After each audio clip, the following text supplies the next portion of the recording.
गांग्या आला, गांग्या त्यांचा पाय पडला, गुलू केलं, असं केलं. मग तिथून पुढे हे धनंजय मुंडे साहेबाकडे गेले. धनंजय मुंडे साहेबाकडे गेले, त्यांच्या पाय पडले, म्हणले मनोज जरांगे पाटील तुमच्यावर इथून पुढे बोलणार नाहीत, तुम्ही त्यांच्यावर बोलू नका. तर धनंजय मुंडे साहेब एवढं मी म्हणले की मी कुठं त्यांच्यावर बोलतोय, तेच माझ्यावर बोलतात. आणि जे बोलायचं ते बोलून गेलेत. आता काय विषय. तर हे लय हातपाय हे पडले, पण त्याने नाही जवळ केलं. म्हणले तुम्ही चोट्टे, तर सरे चोट्ट्याला मी जवळ करीत नसतोय. म्हणजे भरपूर झालं त्यांचं तिथं. सर आहे इथं, तुम्हाला एकच झलक दाखवतो, थांबा. आता बघा, हे ऐका झलक. माहिती का, जे तुम्ही आंतरवालीला गेले आणि तिथं सांगायला कशाला आता अंगात घ्यायची, बोललो त्याचा लय मोठा फायदा आहे. ते मंत्री बी होईल आणि आपलं काय नाही ना, त्याचा फायदा होईल ना, त्याचा होईल ना फायदा. जे गेलं ते. नमस्कार, कव्हरेज.com या व्हिडिओमध्ये मी आनंद तुमचं स्वागत करतो. या अगोदर देखील कव्हरेज.com अमोल खुने यांची मी एक मुलाखत दाखवली होती आणि पुन्हा एकदा मी अमोल खुने यांच्यासोबत आहे. यामध्ये अमोल खुनेंकडे अनेक असे पुरावे त्यांच्याकडे आहेत, बऱ्याचशा रेकॉर्डिंग देखील आहेत आणि अनेक गौप्यस्फोट या कव्हरेज.comच्या मुलाखतीत करणार आहेत. माझ्यासोबत अमोल खुने आहेत. अनेक प्रश्न घेऊन मी त्यांच्यासोबत बातचीत करणार आहे. अमोल भाऊ, पुन्हा एकदा कव्हरेज.com तुमचं स्वागत आहे. नमस्कार. तुम्ही मराठा आरक्षणाचा लढा लढला, त्यामध्ये बरंच यामध्ये कुणबी प्रमाणपत्र मिळवण्यासाठी देखील ज्यावेळेस पाटलांनी उपोषण केलं त्यावेळेस देखील तुम्ही सोबत होत. पुन्हा एकदा 16 मेला लढा सुरू होणार आहे, घोषणा आहे.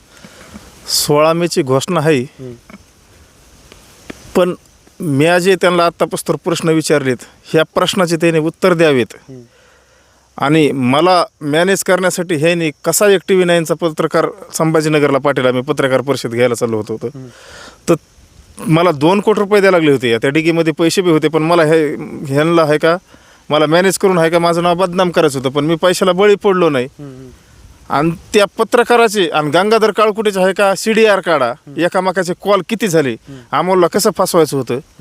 आणि अमोल फसायला काय एवढा सोपा नाही. तुम्ही एक वेळेस फसिला अमोलला, पण अमोल दुसऱ्या वेळेस कधीच फसणार नाही. आणि पैशाच्या मागं असं मी ह्या चोट्ट्या लोकांनी मी पैशाच्या मागं लागलेलो नाही. हे चोट्टे, एक काळ असा होता ह्यांना बायकोला घ्यायला साड्या नव्हत्या, पण आज 2-2 लाखाच्या साड्या, आयफोन, गाड्या घोड्या, हे कुठून आले? हे सारे चोट्टे. तर हे समाजाने ह्या चोट्ट्यावर कधीच भरवसा ठेवू नये. एक दिवस समाजाच्या लक्षात येईल. गंगाधर काळकुटे असन, ते पांडुरंग तारक, पुन्हा अनेक संजय कटारे, त्यो सुदाम मुकणे, किंवा किशोर मरकड, लय मोठे असे चोट्टे काय होते, बद्री तारक, हे जेवढे आहेत ना चोट्टे, ह्या चोट्ट्याने आहे का समाजाच्या नावावर नुसतं भांडवल गोळा केलंय. बाकी ह्यांना समाजाचं काही घेणं देणं नव्हतं. अहो, एक काळ असा होता ह्यांचा, मोटरसायकलमध्ये टाकायला 100 रुपयाचं पेट्रोल टाकायला ह्यांच्याकडे पैसे नव्हते. त्या टायमाला आमचा काळ बरा होता. आणि आज हे चोट्टे जाऊन 60-60, 70-70 लाखाच्या गाडीत फिरायला लागलेत. ह्यांच्याकडे डायरेक्ट एवढे पैसे आले कसं काय? आणि सरकार ह्यांची SIT आणि नार्को टेस्ट कशामुळे लावी ना, ह्या एक गोष्टीचं मला थोडं पडलेलं कोड आहे. बरं, तुम्ही नारायणगडावर जाऊन तुमचे मुलांसोबत डोकं देखील टेकलं होतं नारायणगडावर. त्यानंतर नेमकं तिथून काय आव्हान केलं होतं? मी आव्हान केलं ना, मी जर मनोज जरांगेंची सुपारी जर घेतली असेल तर नगद नारायण मला सुट्टी देणार नाहीत ना. माझ्या संसाराचं सर जे काय ते बरं वाईट होईल. मग ते का म्हणून घाबरले, त्यांना भी वाटलं काय माझ्या संसाराचं काय वाटोळ होईल. आणि नगद नारायण तर 100% ते नगदाची गादी, तिथं 100% नगदच भेटतंय. आज तुमचा काळ आहे. तुम्ही एवढे घाबरलात, तुमच्यात दम नाही झाला तिथं शपथ घ्यायला. मी जशी शपथ घेतली, तुम्ही जर खरे 96 कुळी मराठा असतान तर तुम्ही 100% आहे का तिथं जाऊन शपथ घेताना की अमोल खुनेनी माझी सुपारी घेतली होती. मी तरी 96 कुळी आणि एका बापाची अवलाद आहे, तिथं जाऊन शपथ घेतली. आणि इथून पुढं बी आहे का, तुम्ही कधी बी माझ्यावर प्रयत्न करा, समजा कुठं बी मला गुंतवायचे, मी त्याच्यातून बाहेर निघायचं 100% मला देवाने आहे का दार मोकळे केलेलीत. बरं, तुम्ही रायगडावर गेला होता, टकमक टोकावरून देखील एक तुम्ही आव्हान केलं होतं, जर मी खरंच मनोज जरांगेंची सुपारी घेतली असली तर मला जर ती सिद्ध झाली तर समाजाने टकमक टोकावरून कडेलोट करावा, आणि माझी जर तो आरोप माझ्यावर सिद्ध न झाला तर जरांगेंचा कडेलोट या टोकावून करावा. मग मी तेच म्हणतोय ना, मी जर त्यांची सुपारी घेतली असेल, जर त्याच्यात सिद्ध झालं SIT मध्ये आणि नार्को टेस्टमध्ये, तर 100% समाजाने आहे का मला पोत्यात बांधून त्या टकमट टोकावून आहे का कडेलोट करावात. आणि जर त्याच्यातून निर्दोष सुटलो तर हे जेवढे चोट्टे टीम आहे ना, चोट्टे भामटे, हे लबाड, लांडगे, कुत्रे, खरजुले, ह्यांचे आहे का सर पोत्यात बांधू आहे का वरून कडेलोट करून असं आहे का खाली फेकावत. हे जेवढे चोट्टे जाऊन आहेत हे लागलेली एक समाजाला आहे का सगळ्यात मोठा कलंक हो. आणि हे चोट्टे आहे का एक दिवस उघडे पडणारच. समाज तुम्हाला सूल मारणार आहे भाडव्या हो. थोडा टाईम आहे, दगडानेच मारणार आहे. थोडा टाईम आहे, थोडा दम धरा. एक दिवस तुम्ही उघडे पडणार आहे तर नालाय का हो, एवढं वाटोळे केलं रे तुम्ही समाजाचं, माणसात माणूस ठेवला नाही, सारे मराठ्याच्या बोखंडीवर घातले तुमच्यामुळे भाडव्या हो, तुम्ही घरं भरिले पण सारा छोट्या मोठ्या जाती मराठ्याच्या अंगावर घातलाय. जो मराठा समाजाला मान होता, मोठ्या भावाच्या नजरेत बघत होते, ते आज तुमच्यामुळे बागानात भाडव्या हो, तुम्ही तुमच्या पोळ्या भाजल्या, पण समाजाचं वाटोळं तुमच्यामुळे झालं कुत्र्या हो. 16 मेला काय मी कशाला लोकच जाणार नाही तिथं बैठकीला, कारण तिथं जाऊन उपयोग काय आहे? तिथं समाजाला न्याय कोणता भेटलाय? 4-2,000% लोकांना 4-2,000 लोकांना न्याय भेटला असेल, पण बाकीच्या मराठ्याने काय करायचं? ते EWS बी गेलं, ECBC बी गेलं, आणि आता हे 100% समाज काय ओबीसी मध्ये घुसत असतोय का? आणि जर ओबीसी मध्ये जर घुसला तर ते आरक्षणाला काय महत्व राहील? अहो झालं ना ते एकदम कॉम्पिटिशनच झालं, ते मुसलमानाचा फायदा, EWS बी खाल्लं, ECBC सारं गेलं. ह्या माणसामुळे एवढं वाटोळ झालं. जे आरक्षण खरं शिंदे साहेबांनी दिलं तर ECBC EWS फडणवीस साहेबांनी दिलं तर हे आरक्षणाचा खरा मराठा समाजाला फायदा होता. आणि जी तरुण पिढी शिकती त्या पिढीच्या 100% लक्षात येईन आपलं आरक्षण, आपलं कोणचा आरक्षणात फायदा होता काय होता. आणि आता हे आहे का, मला आहे का 100-200 लोक टार्गेट करते, तर कोण म्हणतं कापून टाकीन, कोण म्हणतं फाडून टाकीन, पण समोर तर कोणीच येत नाही. अरे कापायच्या, फाडायच्या, मारायच्या ह्या भाषा तुम्ही फोनवर समजा चॅटिंग काय म्हणतात ते कमेंटमध्ये बोलतात, ह्या मी सऱ्या करून बसलेलो आहे. ज्या टायमाला तुम्हाला चड्डी घालायची माहीत नव्हती तेव्हा मी खोपोरीचे आरोपी कुठं गणेश खुनेने मी तिथं ह्याला तोडले नगरच्या कोर्टामध्ये. आणि इकडून तिकडून तुम्हाला चड्डी घालायची कळायच्या नंतर आम्ही शिरपात चिंदम आहे का जेलमध्ये आहे का, नाका तोंडातून रक्त काढूस तर मारला. तिथं बी हात फ्रॅक्चर झालेला आहे मला. 30-35 पोलीस लोक मारत होते मला जेलमध्ये बी. त्याला काळीज लय मोठं लागते. आणि मी बी वाट बघू नये माझ्या अंगावर काय कोणाला काय हल्ले करायचे तर करा, पण ज्या दिवशी माझ्यावर हल्ला होईल ना त्या दिवशी आहे का ह्या चोट्या टीमला सोपं जाणार नाही, आणि मनोज जरांगेला बी सोपं जाणार नाही. आणि 100% ह्यानी फिडिंग लावली माझ्यावर हल्ला करायचे, हातपाय तोडायचे, त्यांना मोडायचे. तर पण आहे का 100% ज्या टायमाला माझ्या अंगावर 100-200 येते ना, चार माणसाचं तरी वाटोळ करून अमोल आहे का स्वतःचं वाटोळ करून घे. बरं अमोल हो, आता तुम्ही बोलताना म्हटलात की तुम्हाला मॅनेज करण्यासाठी संभाजीनगरमध्ये एका व्यक्तीला पाठवण्यात आलं होतं. आतापर्यंत असे किती प्रसंग झाले तुमच्यासोबत संवाद साधून, संपर्क साधून तुम्हाला काय बोलण्याचा प्रयत्न मॅनेज? मला लय वेळेस मॅनेज करायचा प्रयत्न केला, पण मला हे हरामीचा पैसा नको. अरे भरपूर आहे माझ्याकडे, हे बघा ना ऊस आहे, 4-5 एकर जमीन दोघा भावात, खायला प्यायला सारं व्यवस्थित आहे ना. आम्ही खानदानी पाटलं तर मग आता कसं फांद्या फुटल्याच्या नंतर थोडीफार जमीन कमी जास्त होती, पण आमचं पोट भरतं एवढं ह्याच्यात. ह्यांच्यासारखं हे काय असं चोट्टे धंदे करून समाजाच्या नावावर पोळी भाजायची नाही. आणि एवढे गिरलेले अवलादीत ह्यांच्यामुळे समाजाचं भरपूर वाटोळं झालंय. आणि समाजाने कुठेतरी लक्षात यायला पाहिजे समाजाच्या, ह्या चोट्ट्याला आहे का जिथं दिसन तिथं भोंगळं करू मारा. हे गांग्या झालं, हे झालं. गांग्या तर एवढा नीच प्रवृत्तीचा आहे, तो पहिल्यापासून आहे का टेंडर घेतो, कुठं एखादी संघटना फॉर्मला आली, एखादा मराठ्याचा माणूस फॉर्मला आला की त्याला जाऊन चिटकणार. म्हणजे ते खाऊ ते एवढा सुजलाय, त्याचं मुंडकं सुद्धा बघा आपल्यापेक्षा 3 पटीने मुंडकं मोठं असेल त्याचं, एवढा हरामी येते. पुरावे माझ्याकडं धनंजय मुंडेला आणि अमोल खुनेला कसं फसवायचं होता, कारण अमोल खुनेसाठी वेगळा प्लॅन होता आणि धनंजय मुंडे साहेबासाठी वेगळा प्लॅन होता. कारण आता साहेबच म्हणावं लागेल एकेरी भाषेत बोलणं बी, कारण काय बरोबर नाही. नाही हो त्या मला काय आता मला असं बी टार्गेट झालंय तसं झालंय, काय सारा समाज नाही करीत आहेत 10-20% ते करते टार्गेट. तर कसं फसवायचं होतं ह्याच्यामध्ये, माझ्यासाठी प्लॅन वेगळा होता आणि धनंजय मुंडेसाठी प्लॅन वेगळा होता. तर त्याचे पुरावे सुद्धा आपल्याकडे आहेत. आणि हे प्लॅन करणारा कोण होता? गंगाधर काळकुटेने एका जणाला मेसेज केला की ते गाडी हे आपलं ते छगन भुजबळ साहेबांचा कार्यक्रम उधळायचा आहे म्हणले, बीडमधली सभा उधळायची. तर तो म्हणला नाही आपल्याला काय नाही करायचं, आपल्याला काय करायचं तिथं. समोरची व्यक्ती म्हणली मग काय करायचं, तर ते मला नाही आपल्याला अगोदर आहे का हा ते यायचा असला तर समोरची व्यक्ती म्हणली आपण काय करू, तो कार्यक्रम उधळूत. तर गंगाधर काळकुटे त्याला काय मला माहिती आहे का, धनंजय मुंडेसाठी वेगळा प्लॅन आपण रचलेला आहे. हा धनंजय मुंडेचं सध्या काय नाही करायचं, ते सुद्धा पुरावा आहे आपल्याकडे. बरं अमोल भाऊ, ज्या रेकॉर्डिंग दादा गरुडकडे आहेत असं पाटलांनी देखील सांगितलं होतं, आणि दादा गरुडचं नाव जे आहे ते या संपूर्ण प्रकरणामध्ये सुरुवातीला तुमच्याबरोबर आलं होतं. पाटलांकडे काय पुरावे, तुमच्याकडे काय पुरावे आहेत का? पुरावे आहेत ना माझ्याकडे. मी एवढं बोलतोय म्हणजे काय एवढा काय सोपा आहे काय, ह्याला सोपा वाटला एवढा अमोल? अहो ह्याने धनंजय मुंडेला बदनाम करायला कसा दादा गरुड सोडला होता आणि दादा गरुडला कसं पेट्रोल पाण्याला पैसे द्यायचे, जेवाय खावायला पैसे कसे द्यायचे. पण दादा गरुड माझ्या नादी लागला त्याच्यामुळे दादा गरुड गाठला. मस्त मी 3 महिने काढले, पण माझ्यामुळे कितीतरी जे नेते टार्गेट करायचे होते ते माझ्यामुळे आज वाचलेत. आणि माझ्याकडे पुरावे बी आहेत ना, मी तुम्हाला पुरावे सुद्धा काय दाखवतो. हे नाही माझं नव्हतं नादी लागायला पाहिजे, बाकी कोणाच्या का नादी लागणार. पण ह्यांना ह्यो असा बाप भेटलाय, ह्या बापाला आहे का त्यांना बापच मानावं लागेल. तुम्हाला मी पुरावे सुद्धा दाखवतो.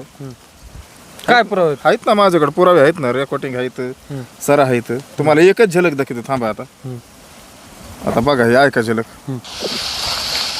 माहिती का, जे तुम्ही आंतरवलीला गेले आणि तिथं सांगायला लागले कशाला आता अंगात घ्यायची, बोललो त्याचा लय मोठा फायदा आहे. ते मंत्री बी होईल आणि आपलं काय नाही ना, त्याचा फायदा होईल ना, त्याचा होईल ना फायदा. जे गेलं ते नाही. मला काय वाटलं ते माहिती का, जे तुम्ही आंतरवलीला गेले अशा किती रेकॉर्डिंग आहेत तुमच्या? अशा माझ्याकडे 50-60 रेकॉर्डिंग होतं. ह्यांना वाटलं काय माझ्याकडे काय प्रूफ नाही. ह्यांच्या जी रेकॉर्डिंग तुम्ही थोडक्यात ऐकू घातली, नेमकं ह्यामध्ये बोलणं काय झालेलं होतं? मंत्रिपद देखील ह्याच्यात बोलणं असं, दादा गरुड काय म्हणतो माहिती का, माझ्याकडे लय मोठे विषय येतं. म्या जर काढलं तर धनंजय मुंडेला आहे का एका मिनिटात मंत्री करते ना. म्हणजे दादा गरुड कुणाला बोलतोय, आमच्या बंधूला एका मिनिटात मंत्री करते ना. मग दादा गरुडकडे बघा किती पुरावे आहेत. आणि माझ्याकडे बी आलेलेत ना ते पुरावे. ह्याने जे केलं ते चुकीचं केलं, माझ्या नव्हतं नादी लागायला पाहिजे. ह्याने कुणाच्या बी बाकीच्या नादी लागायला पाहिजे होतं. कारण माझ्याकडे असे लय मोठे पुरावे आहेत ह्यांच्याकडे ह्यांचे. बरं, दुसरा एक विषय, तुम्ही आता 2-3 दिवसापूर्वी एका प्रसारमाध्यमाला मुलाखत दिली होती, त्यामुळे म्हणलात की जरांगे पाटलांचं शिष्टमंडळ धनंजय मुंडेच्या पाया पडले. नेमकं तथ्य काय आहे त्यात? 100% पडलंय ना पाया. मी ज्या दिवशी मुंबईला गेलतो, खाऊगल्लीमध्ये मी बाळासाहेब सानपत बघा आपले ह्याचे संभाजीनगरचे नगरसेवक का काहीतरी इथं, तर मी त्यांना भेटलो खाऊगल्लीमध्ये. आम्ही चहा पाणी हे घेतले. आता आम्ही काय तिथं काय तोंड बांधून नाहीत असे चोरावणे चोट्ट्यावणे हे करीत भेटले. आम्ही चहा पाणी हे घेतली. मग तिथंच गांग्या आला. गांग्या त्यांच्या पाय पडला, गुलुगुलू केलं, असं केलं. मग तिथून पुढं हे धनंजय मुंडे साहेबाकडे गेले. धनंजय मुंडे साहेबाकडे गेले, त्यांच्या पाय पडले, म्हणले मनोज जरांगे पाटील तुमच्यावर इथून पुढे बोलणार नाहीत, तुम्ही त्यांच्यावर बोलू नका. तर धनंजय मुंडे साहेब एवढं मी म्हणले की मी कुठं त्यांच्यावर बोलतोय, तेच माझ्यावर बोलतात. आणि जे बोलायचं ते बोलून गेलेत. आता काय विषय, तर हे लय हातपाय हे पडले, पण त्याने नाही जवळ केलं. म्हणले तुम्ही चोट्टे, तर सरे चोट्ट्याला मी जवळ करीत नसतोय. म्हणजे भरपूर झालं त्यांचं तिथं. म्हणजे आता पाटलांचं कुठेतरी धनंजय मुंडे सोबत संबंध चांगले होण्याचा विषय. अहो 100% ना. तुम्ही बघा ना, मनोज जरांगे पाटलाची भाषा शैली कशी होती.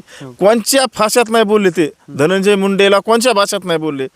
खरकाट्या, नारकासूर असल्या घाण भाषात बोलले. आता ते मी बोलू शकत सुद्धा नाही. मग ती भाषा कुठे गेली? म्हणजे एवढी काय पाचर बसली अशी की धनंजय मुंडेवर हे बोलनात. आता सर मीडियावाल्याला सरांच माहिती ना हे कोणत्या पातळीचं बोलत होते.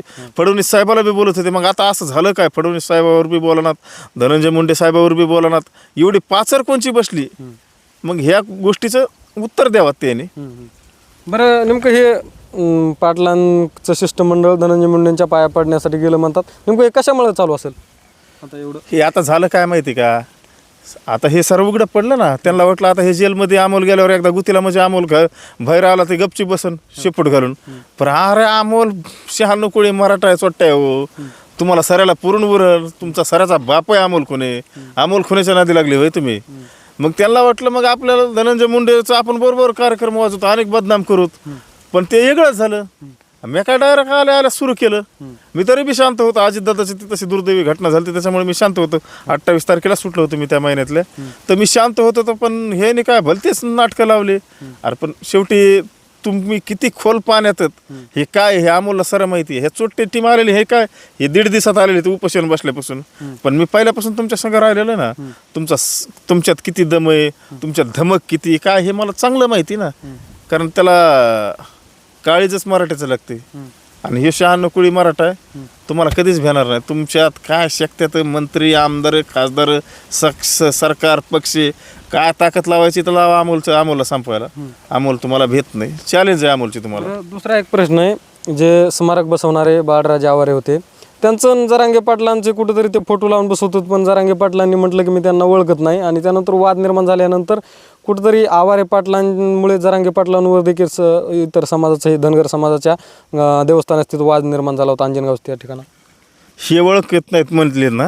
ओळखीत नाही. अहो ते बाळू आवारीचा आणि ह्यांचा एवढा संबंध चांगला म्हणजे ही शिवबा संघटना आमची, त्या शिवबा संघटनेचा मी तालुका अध्यक्ष होतो. आणि पुन्हा ते बाळू आवारे आहे का मराठवाडा का काहीतरी प्रदेशाध्यक्ष का काहीतरी त्याच्याकडे पद होतं शिवबा संघटनेचं. मग हे कसं काय ओळखीत नाहीत बरं? पुरावे बी आहेत ना. आणि लोक आहे का मलाच टार्गेट करते तर तू पुरावा घेऊन काहीतरी बोला. आता कसले पुरावे घ्यायचे? आता बाळू आवारेचा तुम्ही विषय काढला, मीडियासमोर ते फोटो नाही आले बाळू आवारेचे ह्यांचे बॅनरचे. ते म्हणले कोणी पण फोटो टाकू शकते माझे. कसे कोण टाकीन फोटो? ते काय एडिट केलेले फोटोत का ओरिजिनल फोटोत ना? ते बाळू आवारे ते काय म्हणतात ते पायजमा घालून एका साईडला फोटो, हे संस्थापक अध्यक्ष ते परदेश अध्यक्ष दाखवलेला आहे. हे संघटना दोघं चालवित होते त्या टायमाला बी भरपूर संघटनेच्या नावाखाली माल हे छापला. आणि संघटनावाले सारे असलेच आहेत. पण आता शिवबा संघटनेचं नाव घ्यायचं कशामुळे नाही माहिती आहे का? कारण शिवबा संघटनेमधले जे खरे मावळे होते, निस्वार्थी होते, जर शिवबा संघटनाचं नाव घेतलं तर मग त्या मावळे जवळ करावं लागतील. पण मग मावळे तर मोठे होऊन द्यायचे नाहीत. कारण वागणूक तर सर वर्तणूक तर सर औरंगजेबासारखी व्हायचं तर स्वतः मोठं व्हायचं. जसं औरंगजेबाने जे केलं, बाप भाऊ माय बाप सारे भाऊ हे सारे संपले, तसं मनोज जरांगे करतात. हे मनोज जरांगेने एका बी मावळ्याला मोठं होऊन नाही दिलं. फक्त तिथं कसं माहिती आहे का, हुजूर जी हिजूर करणारे पाहिजे, तर म्हणजे लाड चाटणारे पाहिजेत. हे गांग्यासारखे तारक फिरके जे असते ना, मरकड फिरकड कटरे फिटरे हे सारे, तर ह्यांना असे माणसं लागते. तर जे ओरिजिनल रक्त आहे का त्यांना माहिती हे ह्यांना पैसा खाऊन बी देणार नाहीत आणि आपल्याला बी खाता येणार नाही ह्याच्यामुळे. त्याच्यामुळे आमच्यासारख्याला हे लांब करते. मंडळी, आपण ज्यांच्याशी संवाद साधला ते अमोल खुणे होते, मनोज जरांगे पाटलांचे जुने सहकारी. आणि यामध्ये मनोज जरांगे यांनी जो आरोप केला होता की माझ्या हत्येची सुपारी अमोल खुणेला माजी मंत्री धनंजय मुंडे यांनी दिलेली होती. यानंतर अमोल खुणे यांनी अनेक मीडियासमोर येऊन याबाबतीत स्पष्टीकरण देखील दिलं होतं. नारायणगडावर जाऊन त्यांनी त्यांच्या मुलांसह नारायणगडावर डोकं देखील टेकवलं होतं. आणि थेट रायगडावरून मनोज जरांगे यांना एक आव्हान देखील दिलं होतं की मी जर दोषी आढळलो तर यामध्ये मला टकमक टोकावरून समाजाने कडेलोट करावा. आणि यानंतर मनोज जरांगे पाटलांची कुठलीही अमोल खुणेंच्या बाबतीत प्रतिक्रिया आलेली नाही. आणि 16 तारखेला जी आंदोलनाची घोषणा होणार आहे यावर देखील अमोल खुणेंनी या ठिकाणी वक्तव्य केलेलं आहे. coverage.com मध्ये मी इथंच थांबतोय. धन्यवाद.